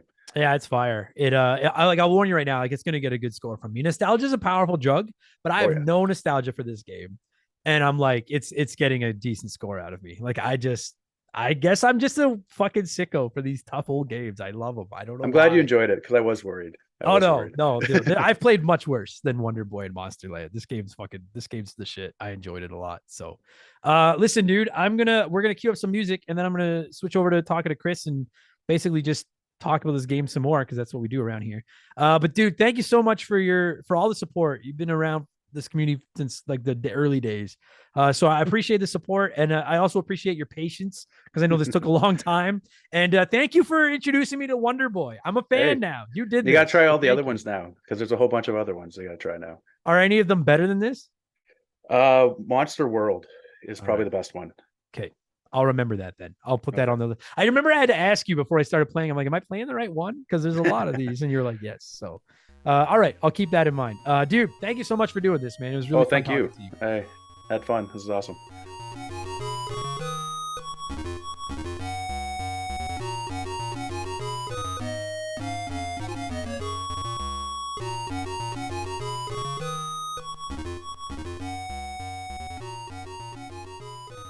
All right, so joining me via the blank phone this week is a man that needs no introduction, but I am contractually obligated to give him one. You may remember him from Remember the Game episode number 1, and then a substantial number of episodes ever since, and that is my good friend Chris. How are you, my buddy? I'm good. I've sat through all of your Nintendo games. It's finally time to do something I want to do. We're going to talk Master System. Yes. You know what, dude? I was saying to McGee, who sponsored this episode, so shout out to McGee. This is, I think, the first Master System game I've ever played. I think it is. I don't know for sure. I know there's like Sonic was like a port. Like it got ported to Genesis. Lots of games got ported to Genesis. But I think this is the first one. And if this is any indication of what the Sega Master System is capable of, then I might be turned around on this whole subject. Because I think this game is horrible and I love it at the same time. It's just so goddamn hard, Chris. Jesus Christ, it's hard. It took most of my childhood to beat it finally. So, okay, so then I'll ask you the same thing I asked Dave. Have you've beaten it on the up and up? Yeah. You're a monster. How? I mean, I've only been playing it for 2 weeks, and I can get about 2/3 of the way through, and then everything goes off the rails. No, it took a lot of practice and a lot of memorization and a little bit of luck. Okay, so then let me ask you, because Dave said he played it a lot at the arcade. You played it on the Master System? Yeah, like I didn't even know it was an arcade game. I didn't really like it's been on a lot of different consoles apparently in different forms, but yeah, I only ever played it on the Master System. Oh, okay. All right, so then I'll ask you: Is this the Master System game? It's one of the top ones. I think it would appear in most top 10 lists. Yeah. I think its sequel takes it even further, and it's probably the better game. But this one, for what it was awesome. And the sequel is Wonder Boy and Monster World. It'd be Wonder Boy 3, Wonder Boy the Dragon Strap. Yeah, fucking Wonder Boy. But really, who really ever knows? Because there's so many Wonder Boy games that all kind of gel together. So. Yeah, like I got to tell you, buddy. Like going into this, I'm not gonna say that I wrote this game off, because I wasn't writing it off, but I didn't expect to like it as much as I did. Because I'll be honest, like let's call a spade a spade. I'm never gonna judge a game based entirely on its box art, because if I did, I'd never play Mega Man. but the box art of this game is pretty bad. And then you look at the game, and I'm like, well, this doesn't look like anything. It looks like a very run of the mill, generic hack and slash ish run left to right, And then you start playing it, and I gotta say, man, like I'm truly, and I mean it with no sarcasm, like I'm truly impressed at how deep this game is. It's like taking like a game like Zelda 2 or something and squishing it into like a 45-minute adventure. It's like Zelda 2 with a good version. Yeah, exactly. Like I'll be honest, I like this game better than Zelda 2. Like I'm really impressed, because like you can upgrade your weapons, upgrade your magic, upgrade your stats. There's a lot of buying items and stuff like that, but it's all over like a 45-minute game. And that's very ambitious. A very ambitious title for a game from the 1980s. Well, you mentioned the box art. If that guy showed up to save me, I think I would take my chances with whatever was on the other. Yeah, right. He doesn't inspire much confidence. But it's a competent game. Hey, like it works really well. Like, frankly, like it's a little. I feel like it's a little ahead of its time. Like with all the different things they put in, and there's like secret doors and secret items and everything. Like we'll get into the difficulty, because this game took fucking days off my life. But like if you've never played it, quickly you start out as like this little Wonder Boy, and you start out naked in the woods. You're just in your underwear, and then an old man thing gives you like a sword and a potion to bring you back to life once, and says, "Go save us," and that's basically it. But then as you go through, you can you collect money, and you can upgrade your armor, upgrade your sword, upgrade your magic, buy new shoes, buy shield. The shoes make your platforming better. Buy shields to block damage. You can go to hospitals to heal up. You can go to bars for some reason, even though you're a child, and buy drinks to heal up and get advice. And like no two runs, I'm not going to say it's like completely randomized, but no two runs are exactly the same. And that's what keeps me coming back. Like that's the hook to me, is that you never know what items you're going to find, or what magic or money is going to get dropped and stuff like that. And there's a lot packed into such a tiny little cartridge, man. I'm just very, very inventive, very impressive game. Yeah, like for an 8-bit game, it's definitely it's not just a hit A, mash A or anything like that. There's a lot to it, and yeah, like, and the thing is, I'll be honest with you, like I think the combat itself is, like, I'm curious what you think, because like to me, this game's biggest strength is the upgrading system and the money and trying, like early on trying to decide what kind of build am I going to go for and stuff like that. Like I frankly think the combat and the platforming leaves something to be desired. But what takes it over it's like it's a very cheap steak as far as the platforming and the action goes. But then if the upgrade system and the magic and the armor and the money and stuff like that, if that's the seasoning, it's like a cheap steak that's just been seasoned to perfection. Do you know does that make sense? Yeah, like I mean, it's pretty rudimentary platforming. Like I don't even know if there's ice or anything like that affects your running or anything like that. Which isn't a bad thing, because ice levels fucking suck. So and the hack and slash is probably the same too. It's I mean, you only have one attack and some magic, but yeah, it's pretty basic as well too. But no, go ahead. But the customization after that it can be pretty thorough. Oh, dude, to me, that's the sauce with this. Is it's got two different forms of replay. It has replay because it's super hard and you're just going to die over and over. But then it also has replay because the next time you try, maybe instead of spending all your money on armor, you spend your money on better shoes and a bunch of magic and try going that way. You know, like there's no two runs are exactly the same. And it was so funny as kids too. All we wanted to do was get the boots just so we could keep jumping high, and then thwack dead each time. But we could jump high. So and that's where I wanted to go to ask you, because like I hardly ever upgraded my boots because I was like, he's competent. The only time I found jumping to be a pain in my ass was jumping when you kill an enemy at the end of a level. They usually drop a bunch of money and a key, and they drop the key right in the middle, and then they drop fucking money on either side. And I could get half the money, and then I was never able to jump over the key to get the money on the other half. And if you touch the key, you fucking lose out on that money. And money makes the world go round, and money makes fucking Monsterland go round. Like, money is so critical in this game. But that's what I wanted to ask you as a veteran of this game. What are you upgrading? Where do your priorities lay? Well, see, on the Master System, I think it might have been a bit different because it wasn't as randomized, I think, as the arcade version would be. Okay. And then the only way I ever did beat it is yet to learn when to buy what when, because certain stores would pop up on certain levels. And like I think a lot of the hidden gold would only show up in certain spots too, so you kind of almost had to have that all figured out. Yeah. Dude. To master your playthrough, because I think I'd always start off with a shield early on just to repel attacks a little bit, and then I think after that it was armor, then boots, and then just repeat the cycle. So that's what we were talking about earlier too, because I'm like you get to like the first armor store, say, and there's like a cheap set of armor for like, I don't remember what it is, like 100 gold. And then there's like a better set of armor for like 240 gold. And I'm like, I don't think there's a way to get here with 240 gold. Like if there is, fucked if I know what it is.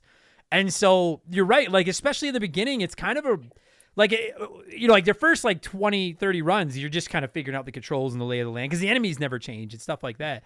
But then once you kind of know what's coming, then it becomes a risk reward thing. Because you're right. Like I always bought a shield too, because if you don't buy a shield, then those fucking, I don't know what they are, but like the demon things that shoot arrows at you, like those arrows are really hard to jump over without a shield blocking them.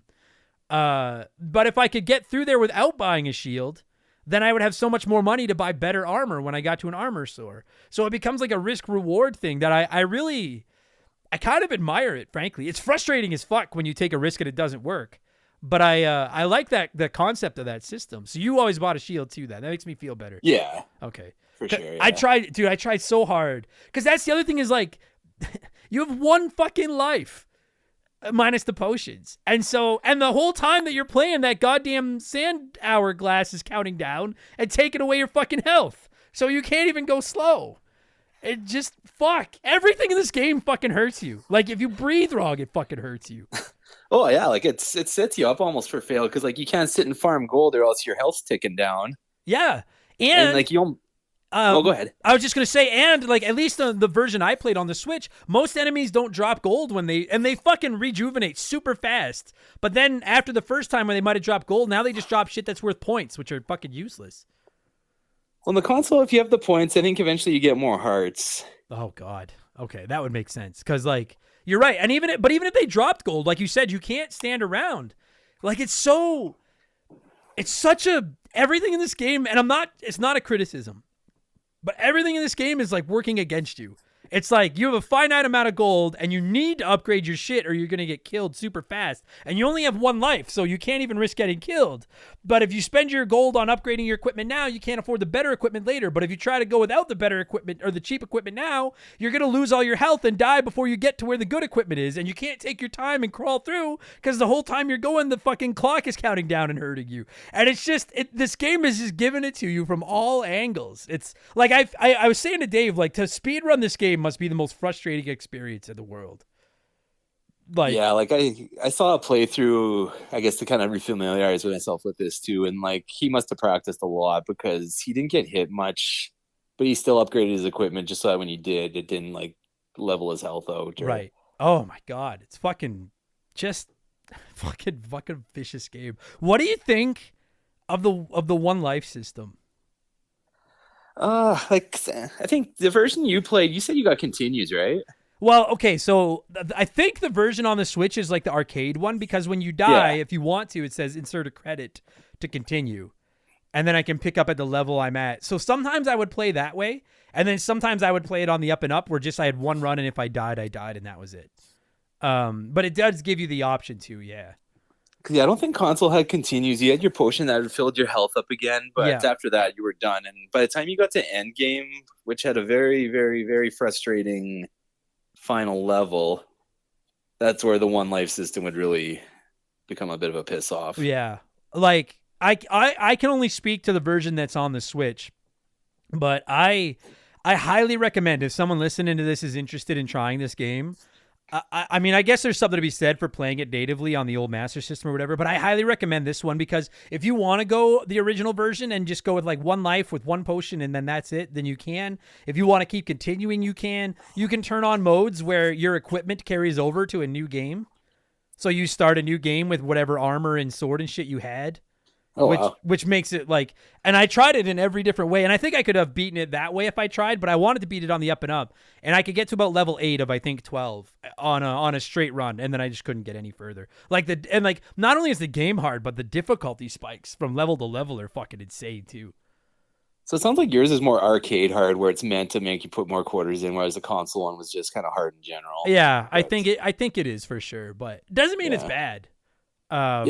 Like it's just very inventive. Now I wanted to ask you because you had told me that like I know you love this fucking game. So like take us back to little Chris sitting there on the floor. I assume he had a big head like Simpsons kids, like the giant head with the little body. Yeah. Like take us back to like little Chris played as, like was this your go-to as a child? Like I was a Super Mario Brothers kid. But like because if this is how you grew up, then you're calloused as fuck. Like your thumbs must be rock hard. Well, it was the strangest thing in my little town. Everyone had a Master System. Like there wasn't an NES there, so like we all grew up with these consoles, and like an older kid would play this, and we'd just be like, "Whoa!" And they could get to the end and just be mesmerized. And as kids, like I mean, it felt like this game went forever. When really nowadays it's only maybe 45 minutes long. Yeah, the game is shorter than this podcast is going to be. But no, I guess it was our Zelda. Yeah, it was our adventure. It was our kind of world. So and it's funny too because like I don't mean to call you out, but like you and I are pretty good buddies, and my understanding, like you've never been the world's biggest Zelda fan. No. Now, why is that? Is that I don't mean to get on a rant, but like is that because you're like I'm Team Wonder Boy? Like what? Like I'm just curious because like listen, I'm not trying to troll you. I'm not the world's biggest Zelda fan either. I frankly like this game better than a couple of the Zeldas that I've played, considering that it's older than all of them. I like it better than some of them. But like, I'm just curious, like, what is it about this? Like, you know what I mean? Like, why? I'm just curious. I think Zelda just never really clicked with me, and that's fine. I'm not going to say it's a bad game or a bad series or anything like that. Oh, it's terrible. No, I'm kidding. No, I don't want the wrath. I'm kidding. But without Zelda 2, and then you got to Link to the Past, which was a good game. Like I played it. Sure. But I guess it just wasn't our franchise. So. And it's weird too. Yeah, like it's so funny, because like in 2023, I think the Sega Nintendo war is mostly dead, but those of us that grew up in the trenches of it, like the feelings are still there. Like I like Sega now, but I'm still like, you're no Nintendo. So I understand that. But like a lot of these Master System franchises, like between Wonder Boy, Alex Kidd, I mean, they've barely surfaced in the last 10, 20 years now. So yeah. And you know what, dude, that's funny. We'll get back to the game, everybody. Like, I'm just being honest. Like this game it's fun, but it's not exactly, there's not like a riveting plot and plot twists and shit to talk about. Like it's a pretty it's a game from 1984. It's pretty fucking basic. Dave and I were talking about that. Like obviously Sega decided to make Sonic the poster child, which I think was the right call because it made their system look cool and everything like that. But like, I'm really shocked that if Nintendo had Mario with Zelda as kind of its like 1A, 1B, like I'm really surprised, and maybe I'm wrong, but like I'm surprised Sega didn't push Wonder Boy more. Like, am I wrong?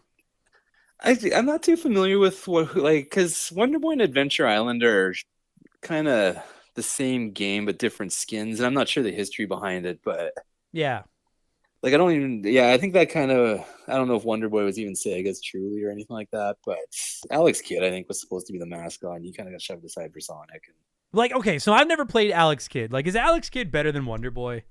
Because he looks, I mean, I thought Wonder Boy looks it's a better platformer, but neither one of them are going to touch Mario. So.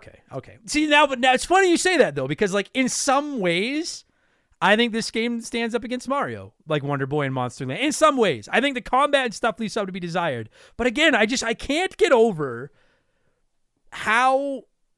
And like, listen, I'm not trying to make it sound like this is like fucking the world's deepest RPG ever, and you can like buff all your stats. It's nothing like that. But I think this game would have. If I had owned this game as a child, I would have played this more than I played Mario.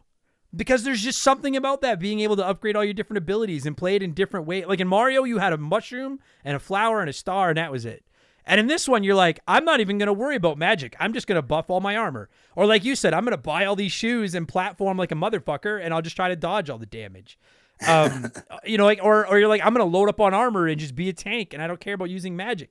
And I know I keep repeating myself, but like I can't think of a game earlier than this that played as well as like that was as inventive as this. Like I really respect what this game tried to do. I call it a top action RPG of its generation. Oh yeah, no question. And dude, and we haven't even brought up shit like enemies drop power ups, like the gauntlets and the helmets and stuff like that.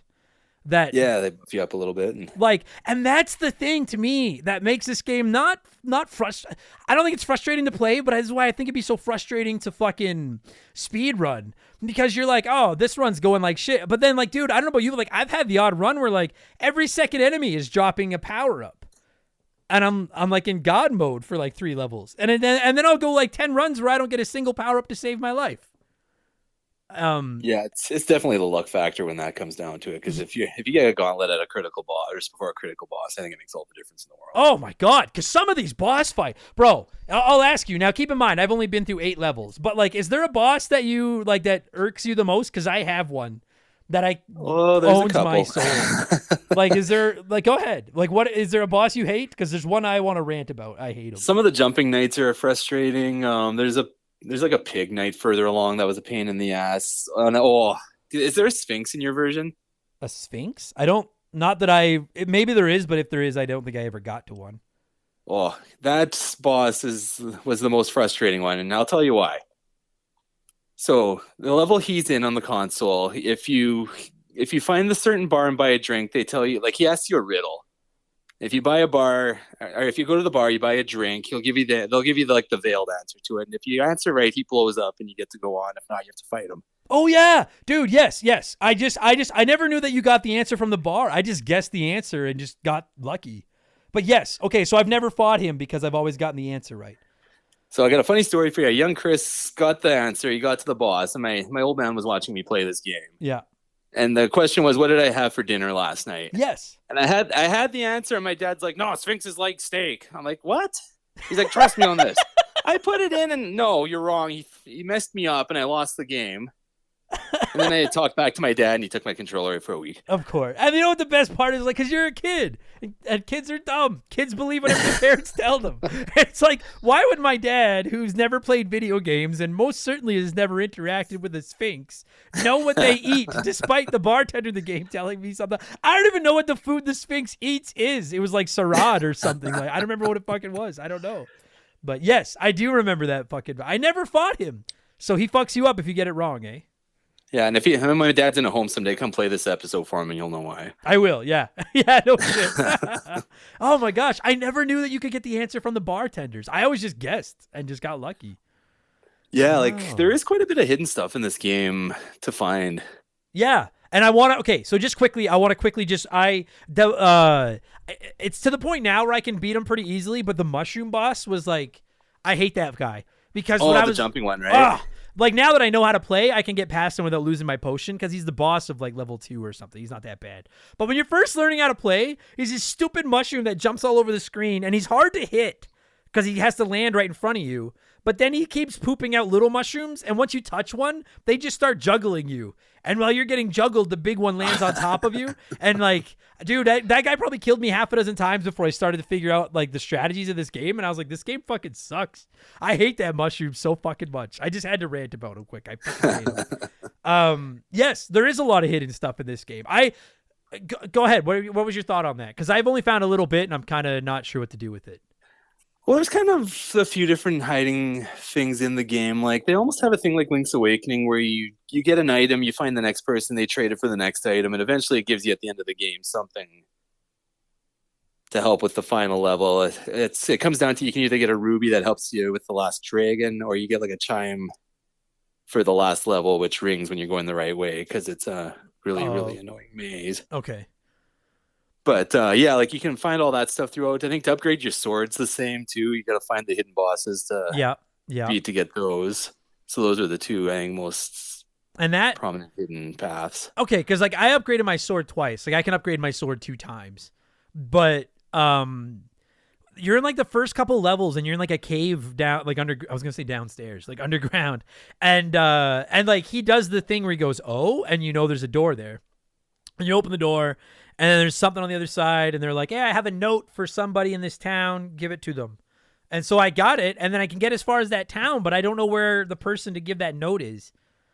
And so like, is that shit all optional, or do you have to do that to beat the game? Or is it just optional? Okay. It's optional. Like it gives you one of 2 items that makes it easier in the end, whether it's to help with the final boss or to help you find your way. Okay. If you play it all the way through. Okay. Because I do agree with you. I think it's very clever that they fucking again, like it's just a very ambitious game that they would find a way to put stuff like that into a game this big is pretty, or this, I guess, small, is really impressive. Like I was blown away by like that kind of stuff, and like there's hidden gold everywhere.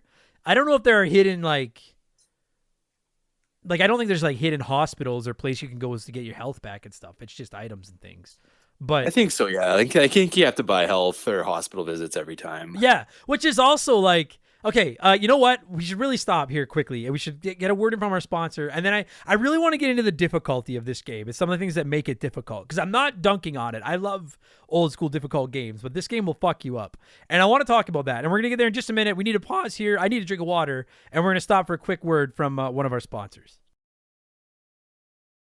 Okay, so getting into the difficulty of this. And that's why the Sega Saturn is the greatest system of all time. Oh, fuck's sakes. And you were fucking waiting to do that, too, you son of a bitch. I should just delete this episode from the archives forever. Now, I will ask you, is there a Wonder Boy game on the Saturn? No, I think the Genesis was the last console to have one. And ironically, that was the last time Sega was successful. Maybe Wonder Boy maybe that was their mistake. He was the secret sauce. Yeah, they put all of their they hitched their wagon to the Echo horse. And look how that fucking worked out, stupid dolphin. Just imagine a boardroom where they're just sitting around like, hey, what are we doing with Wonder Boy? No, let's do Knights. Yeah. Well, and the thing about it too is like, when you look, I want to get into the difficulty, but like when you look at Wonder Boy, and then you look at the Sega, like, dude, I don't know about you, because you grew up with it. Maybe you have a different impression. As someone that grew up on the outside looking in of Sega, it was always cool. It was Sonic. It was Toe Jam and Earl. It was Gunstar Heroes and sports games and the controller. And Genesis does what Sega or Nintendo don't and stuff like that. Wonder Boy, I like this game, but like he doesn't fit that cool image at all. Like he looks like, if I knew nothing of video games, I would think this was a Nintendo game.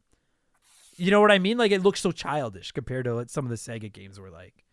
Yeah, like it's pretty bright and colorful and kind of warm and inviting. Yeah, like it just as far as the game goes. Yeah, makes me wonder if that's maybe part of why it, I don't know. It doesn't. Anyways, it maybe just why they didn't go back to it. So the difficulty in this game, like we already talked about. If you've never played it, you start with like 5 hearts, and every time you get hit, you're losing health. Plus, this fucking hourglass is constantly counting down. Think Adventure Island, and every time it hits 0, it's costing you health. Everything in this fucking game costs you health. But it's not just that you're always losing your health. First of all, like we said, you basically have 1 life. You start the game out with a potion, and then I found a guy around level 7, I think, where you can buy a potion. That is the only additional potion I have found in this game. Like, yeah, like I think you can only find them in a couple stores that I know of. Yeah, like apparently occasionally an enemy will drop one, but if that's the case, it's got to be like a 1 in 1,000 because I don't know if it's ever happened to me. Yeah, I don't recall ever getting one. I don't think. It's just like, I don't even know if I want to criticize it because I mean, this is part of what games were in the 80s, right? Like difficulty was a way to increase the length of the game so you'd play it more. But like, even the hospitals, you go to a hospital and you can get your health back and it costs you 20 gold. Then the next time you go, it costs you 40 gold. So then you like, that becomes another risk reward where you're like, I have 2 of my 5 hearts left. I'm about to go fight this boss. Do I burn the $20 fill up or do I save it? Because as long as you don't use it, the hospital will always only cost you $20. So then it becomes a risk reward thing. But I wish you could buy a potion. I don't know. Part of me wishes you could buy a potion at the hospital every time. But part of me thinks that does add to the charm of it, that you can only come back once. And as an adult, I can kind of appreciate that. Like, I mean, do you want to loot your next shield to keep healing up, or do you get good enough to avoid some of your enemies, or do you? Yeah, it's like the whole. It is a juggling act. Oh, dude, the whole game is. It's like the first game to ever teach you like finances. Like your allowance is 40 gold. Do you want a shield to keep you alive, or do you want to go to the doctor to get healthy? Because you can't afford both. So pick. It's fucking tough. But then I also like. There's little things, and this is honestly my biggest gripe with the game. And I understand it's a product of the mid '80s, but the fucking collision detection, like your sword is so fucking short that there are enemies that are moving fast that like the timing almost needs to be like Punch Out-esque to land an attack without the enemy touching you. Like, oh, absolutely. Oh, fucking go ahead. It bugs me. It fucking irritates me kind of. Like that sort of boss fight it's by the time you dodge their projectiles, dodge them, and you're close enough, you get maybe 1 or 2 hits on them before you kind of have to regroup and launch the same attack again. Dude, I like the Kraken is a perfect example of that. That Kraken fight where like it's a Kraken but it flies, which makes perfect sense. And it throws like orbs of energy up in the air, and then they rain down on you. And the orbs of energy are easy to dodge, and the Kraken itself is easy to dodge. The problem is you need to get about a thumb's width from him on the screen to have a chance at touching him with your sword, and it's so hard to hit him without him just touching you with his random movement. Like, yeah.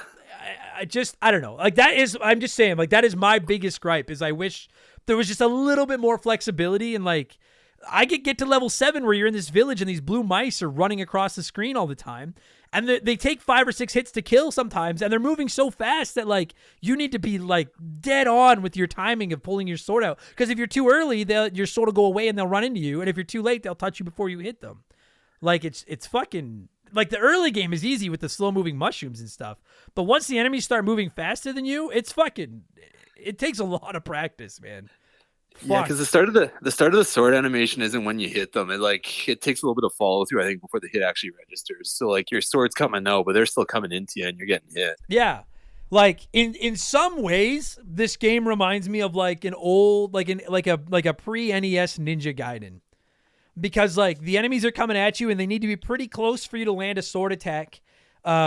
But then this game is much more unforgiving than Ninja Gaiden is. And this game's pushback, bounce back, whatever you want to call it, makes Ninja Gaiden look like nothing.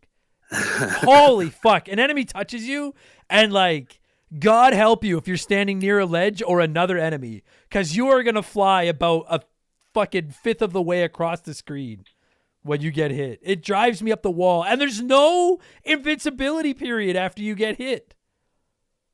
Like, no, there isn't, is there? No, you get hit by one, and if there's another enemy behind you, then they just start like playing keep away, but with you. And it fucking, oh my God. Like, it's like, you have to agree. Like, that is it's horseshit. It makes me crazy. Like, fuck you. Fuck Looking you. back, I can laugh because I can hear that bump, bump, bump when you get caught between two and all of a sudden you're dead. Oh, dude. The fucking part, oh my God. And you trolled me and made me so fucking angry. There's a part in the 4th or 5th level where you're walking through like a desert and you have to fall into like a hole in the ground that you can't see. And then you get down there and there's a key that you need to get through the level.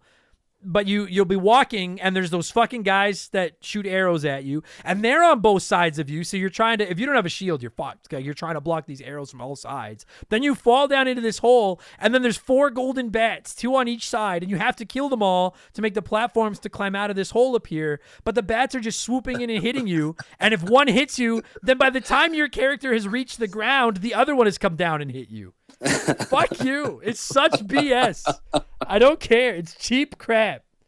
And like, once you know the strategy of like, as soon as I fall in there now, I run right to the edge of the screen, because then they're coming right at me. There's nowhere to get me from either side. But like, I don't know. It would have pissed me off as a kid. It pissed me off as a 39-year-old man. Does it bother you? Is it just me? As a kid, it was just hard. I think I didn't think of it as pissing off. It's just, if you messed up, you were toast already, and then you started over kind of. So yeah, you can make like no mistakes in this game, like one mistake, and it can, dude. Like, I'm putting you on the spot. I don't know how often you've played it. But like, how far do you think you can get before you need your potion? Ballpark. Do you have an idea? Once I was finally able to beat the game, I could get about 3/4 of the way through pretty routinely without my potion coming up. And by the time I beat it, I don't even know if I used it at the end, but okay. But that was also because like if you got one of the last two items of the game, it would either get you to the boss quick enough before your time dragged you down, or you could kill the boss easier. Oh, I see. Once you knew the way, kind of thing. Okay, I can get to about that Kraken, and then it'll cash it in, and it's not the end of the world because then I can get to that town where I can buy another one, and then I'm like, well, now I have another potion. But like, it doesn't even matter. It just like the difficulty spike in this. I feel like the first 2 or 3 levels are hard, but you'll play through them over and over, and in a couple hours you'll have the first couple levels down. You won't have a problem. But then there's this like other difficulty spike, and then there's another like this game does not slowly ramp up. Like it feels like every second level, it's just out to kill you harder. You know what I mean? Like it is, and oh man, that fucking knockback is.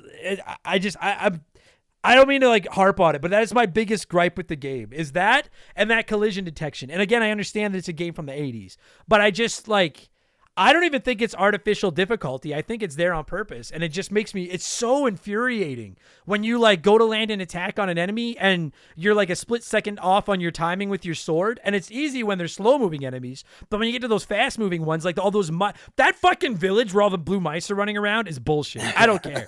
Because like you miss that timing once and then they get you they just start running a fucking train on you. And like you just need them to all leave you alone for 2 seconds to get your footing, and you might not ever get that 2 seconds.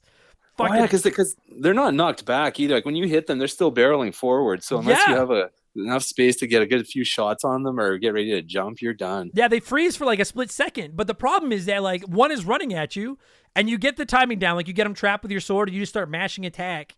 While you're doing that, one runs at you from the other side or from the same side as the one you're attacking, and you can't hit both. And then it just like, I finally got to the point in that village where I was like, I'm just going to run through and just try to jump over everything, get a potion. And then the thing is you have to get to the end of that village, talk to like a cow that says, hey, take the block up to the clouds, then go back to the beginning of the village, hop on a block and take it up into the clouds. And I gave up trying to fight them. I was like, I'm just going to try to jump over them. But if you haven't upgraded your boots, jumping over them is hard. But if you spend money upgrading your boots, then you can't afford the armor you need to fucking survive the onslaught of the mice. Oh my God. Fuck. If you pick the magic up, it helps a little bit because then you can hit them with tornadoes or bombs or stuff like that to help slow them down. The magic is handy. Dude, there's one fight where you fight like a knight in the first few levels. And if you've got 2 or 3 of the tornado spell, the hurricane spell, you can kill him without him even touching you because you just hit him with the tornado and it just bounces off him in the side of the screen. Yeah, they do work for you. But again, if you spend your money on magic, then you don't have enough money for armor and stuff, and it's fucking I'm fascinated by this game. Like I don't know what it is about these old games. People are like, play Dark Souls. And I'm like, no, I don't like hard games. They make me mad. But then there's something about these old 2D ones that I just can't quit. I'm like, yeah, keep hurting me. I love it. Like, fucking hurt me. This game fucking hurts you, man. Fuck. Yeah. Yeah, it's kind of the thing. It's part getting good and then part finding everything that you need to help you along the way. Like if you find lightning, I think at one point in the game you get about 10 lightning shots if you beat something, and then I can't remember which boss I'd get to. I just use all 10 and it would kill them off. Yeah. Oh yeah. If you can work or something like that. So there's a little bit of cheesing, I guess, too. Well, yeah, but like it's like you say, it's the RNG. Like if you get some enemies that are dropping good magic, or like you said, you get an enemy that drops a gauntlet, which doubles your strength right before a boss fight. And then you go in and you can do, and you know what I really love about this game? I forgot to bring it up before, is that so many of the enemies have like those little dots on them to tell you how close to dead they are. Right. I love that mechanic. And like, as you hit them, the dot goes from blue to like lighter blue to yellow to orange to red. And then red is they're going to die. And that makes it easy for you to, and like, I gotta say, like, I know it sounds like such a stupid little thing, but what a clever little mechanic in a game that's so about resource management and like trying to like save your magic and save your money and stuff, to be able to tell how close you are to killing a guy. It's handy, but it's also so discouraging when you get into a tough fight and you're like hitting. Like you mentioned the flying pig demon guy thing that like has like, I think he has an upgraded sword. He's in like the 3rd or 4th level. I've probably fought him 20 times. I've never even gotten him off the dark blue. Like I can't kill him. So And like, it's nice to know that it's like playing Cuphead. And you know, Cuphead has that track at the bottom to tell you how close you were to killing a boss. Where was that during Cuphead? That would have been nice to have the dot on there to show how close you were. Yeah. Like, it's so, half of me is like, damn it, I was so close. But then half of me is like, I wish I couldn't even see this because I don't want to know that, like, I just fought with everything I had and I'm not even 20% of the way through this fucking boss fight. Like, it's just, I don't know. Like, do you wish it, like, I don't know, is there anything you change? Like, I kind of wish it had, like, a password system. But again, I appreciate that, like, it's such a deep game and you can play a session in 20 minutes and then hop in for, like, it has that one more go. It has that formula to it. Yeah, I don't think there's really anything I would change. Like, it's good for what it was, and I guess what it is now. Like you say, I mean, you make it easier, and then you're gonna be through it in half an hour. Yeah, yeah. Other than maybe wanting more.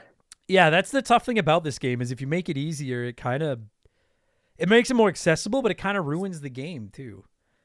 It's, you know, like you mentioned Adventure Island earlier. Like, have you ever played those? Like, I like the Adventure Island games.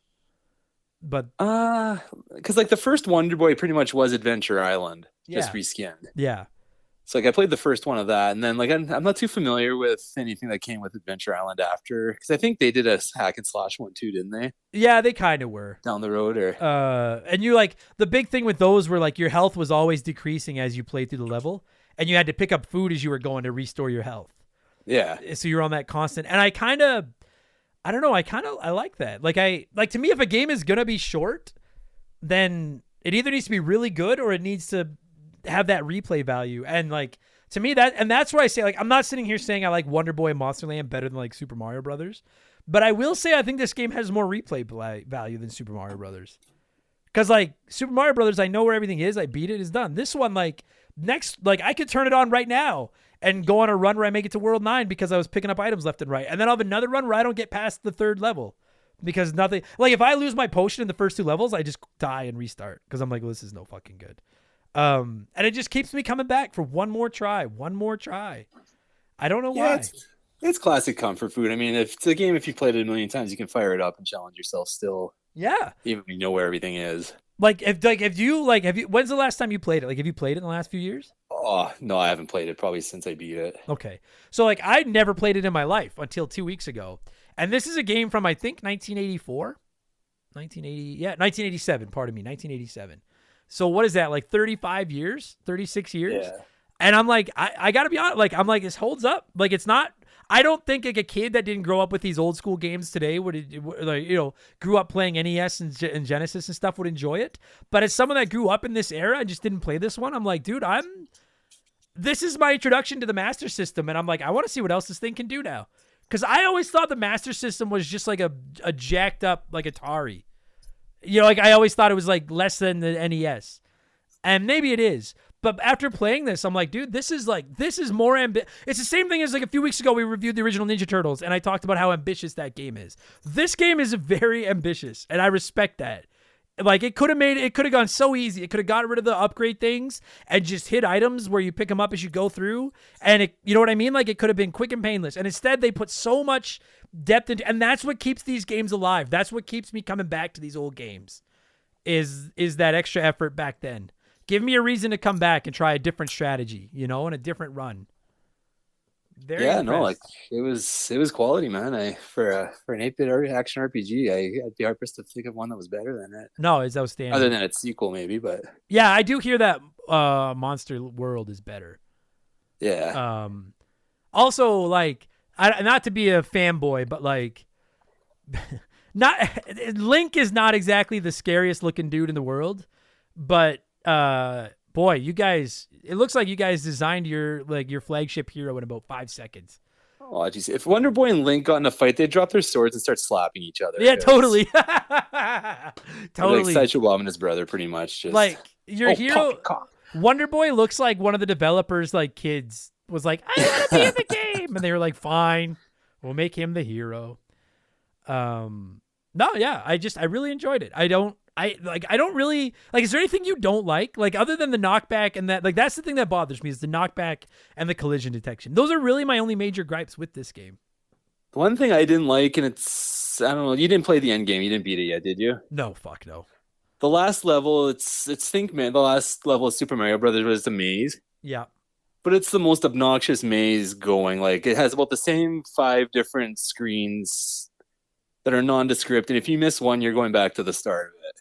But like what like is it lots of enemies, or is it basically just like trying to platform your way through?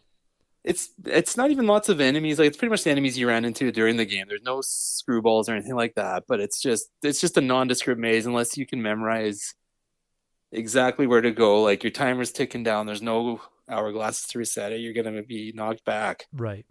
And eventually it's the time that kills you, not the game. And that's okay. And that would like I've never gotten that far. Truth be told, like that sounds not enjoyable. Because as it is, this game is like, we've already talked about it. It's got this hourglass that's constantly ticking down and taking health off you. And now if you're freaking, like, I find it stressful when I forget the route through Bowser's Castle in Super Mario Brothers and the 300-second timer is counting down. This one, like, if you just stood there and let that hourglass kill you without any enemies touching you, I would guess you've got about a minute and a half. Like this game is not going to give you a lot of time. And so to be lost in a maze and have this countdown to 0 and then be like, oh yeah, you have no more health or you have no more lives. So it's back to level 1 and get there again. Oh yeah, that might have, cause that's the thing about like a maze level is it's nice when you like, you die, but you can start over right there at that level and be like, okay, I know this route didn't work. Let me try this route. And to not be able to do that in this one, that would have pissed me off. I think that would have pissed me off a lot. Oh yeah, like, and it's like I say, it's the same like 5 screen wipes over and over to either go left or drop down or this. Like there's just no rhyme or reason to it. So unless you completely memorize it, right? Or if you have that bell that you got that dings when you're going the right way, right? Like you're screwed. Like, and if you get the other one, which is it gives you like a boost to beat the last level. So you have to memorize it just so you can get there and use it, or else you're going to get there with no health left and still die. So right. Yeah, I would think that to me, like it sounds like the strategy for that final level is to play the game enough that you, because I assume that the route through the maze doesn't randomly generate. Like it's probably the same route every time. So, yeah. So once you know the route, then you need to get there, get that other item, burn through the maze. Well, you still have enough time, meaning you still have enough health to fight that final boss. Yeah. Which again is just like, I understand that it's a way to kind of extend the length of the game and to keep you coming back. But like everyone listening to this that grew up playing retro games has had a time where you've gotten really far in an old game and died and had to go back to the beginning. And you're like, I may never get another shot at that. And it's so goddamn infuriating. And that's where like a password system or something might have been neat. But I also wonder if, like you said, if it would kind of take away from the game too. I don't know. I don't know what the balancing act is. No, it's like I think it's otherwise pretty well balanced to play through without a password, I think. Yeah, like I'm not going to sit here and like it's got great reviews. Like I'm looking at it online. Like it has like on Wikipedia, it's got really good reviews. And I'm going to give it a really good score. So the lack of a password system or something isn't turning me off. I get, you know what, maybe that is, dude. That might just be it's 2023 and we're so used to infinite lives or checkpoints every 5 seconds. You know, like maybe I've just forgotten my heritage. You could play it and save state it now and erase that whole problem. So yeah, you could. And that's where I recommend, again, this Switch version with all the different like kind of power-up modes you can turn on. You can turn them all off and play the game as it was designed if you want, or you can hold your hand through it a little bit if you want to. And I think that's probably the way to go. But I think all it is, like, I used to love these games that would like, yeah, kill me and send me back to the start. And I guess I've just gotten soft now. That's all it is. We're not as tough as we were when we were kids, with our dads telling us that Sphinxes eat steaks. I'm seriously calling him after this and telling him off again. Take my paddles now, old man. Just egg his house. He comes out, you're like, you know what you've done. Okay, well, I think we've literally covered everything in this game. I can't think of anything that's left. No, that's pretty much it in a nutshell. Yeah, it's a charming little game. I picked it up on the Switch for about $8. If you're interested in seeing what it's all about, I recommend it. If you like tough old school games, you'll like it. I like it. I'm gonna keep playing it. I don't think I like it quite as much as like Super Ghouls and Ghosts, but I put it in that same vein. I think I described it as it's a little bit of Super Ghouls and Ghosts meets like Zelda 2. You know, like, and I like that. That is really good, actually. I like that too. Yeah, because it takes the upgrading system and the magic and stuff, but then it's also like, no, we're hard as shit and we're gonna kill you over and over. So, we got to score this thing, Chris. And Mr. McGee has said there are 37 different enemies in this game. So he wants to score it out of 37, which sounds like a pretty logical scale to me.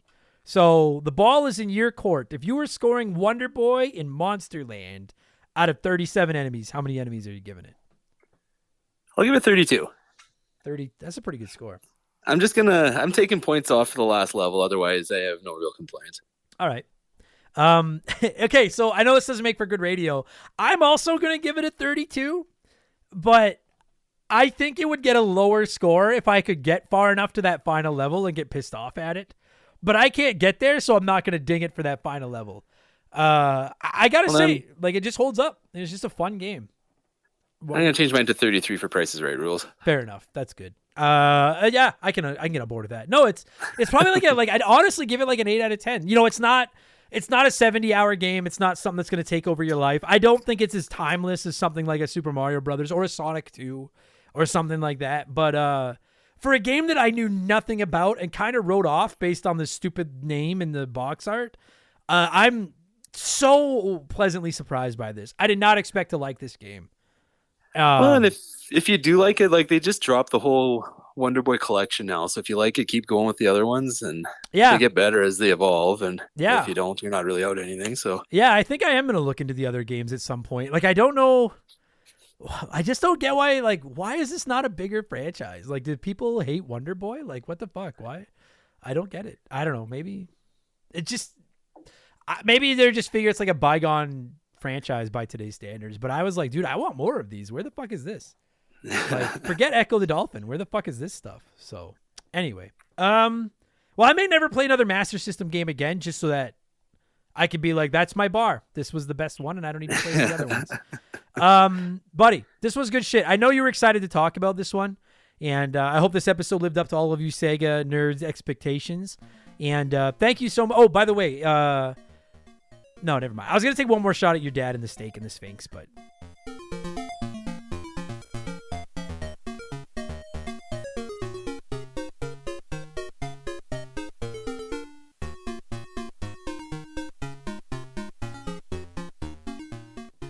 And that's going to do it for this week's episode. McG, thank you so much for sponsoring this show and for turning me on to the world of Wonder Boy. I'm a fan. I really seriously like this game, and I am going to play more of them, I promise. And you know what? You've also bought the Master System at least one more episode. I don't know when or what game, but you've bought the Master System the time of day here at Remember the Game Industries. I am impressed. So thank you so much for your generosity and support. And of course, to my good friend Chris, thank you so much for coming by and waving your Sega flag and talking a little bit of Wonder Boy and Monsterland with me. I very much appreciate it. And of course, thank you all of you for listening. There's a whole many thank yous to give out. I have so many people to thank. Oh my God. Thank you all so much for listening to the show. Whether this was your first Remember the Game or perhaps your 238th. Maybe it was like your 47th. Who knows? I don't know. If at some point these words are finding your brain, thank you for taking a chance on us. I really appreciate it. If you didn't hate this episode, you know what? I'd love it. I would love it if you just leave us a nice review. I'm not even sure what they accomplish, but if the good shows do it, I'm going to do it too.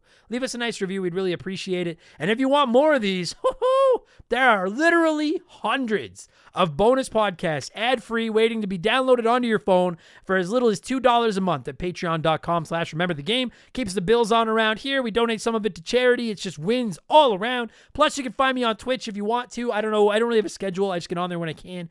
Twitch.tv/rememberthegame. Give me a follow. It's totally free. It'll tell you when I'm on there, and you can come by and tell me why I'm wrong or right or whatever. And finally, I have a P.O. box. You can find the address at rememberthegamepodcast.com. Don't send me anything big. Just send me little things. Just a postcard, a letter. Let me know where you're listening. We'll be friends. I'll write you one back. That's how it works. It's a very cool system. All right? I think that's everything I have to plug. I'm going to thank some Patreons, and then I'm going to get the hell out of here. I'll be back tomorrow for all said Patreons with Expansion Pass 152, which will be my Marvel's Midnight Suns review. I'll be back on Friday with Game Patch, all the biggest news in video games, and I will be back next week with, oh my God, dude, is next week the launch of, holy shit, yes, next week, Monday, March 6th, Purple Monkey Dishwasher Episode 1, our new Simpsons podcast.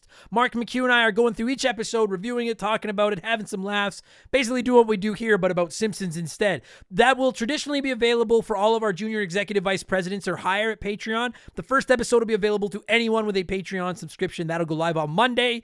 Tuesday will be The Rambling Idiot, and then Wednesday, of course, will be Remember the Game 239, which I don't want to promise what it's going to be about, but chances are it's going to be about the Tiger Woods golf games, which I'm super fucking stoked because I love those goddamn games. Unless I finish Legend of Dragoon in the next 4 days, but I don't think that's going to happen. So probably Tiger Woods. All right.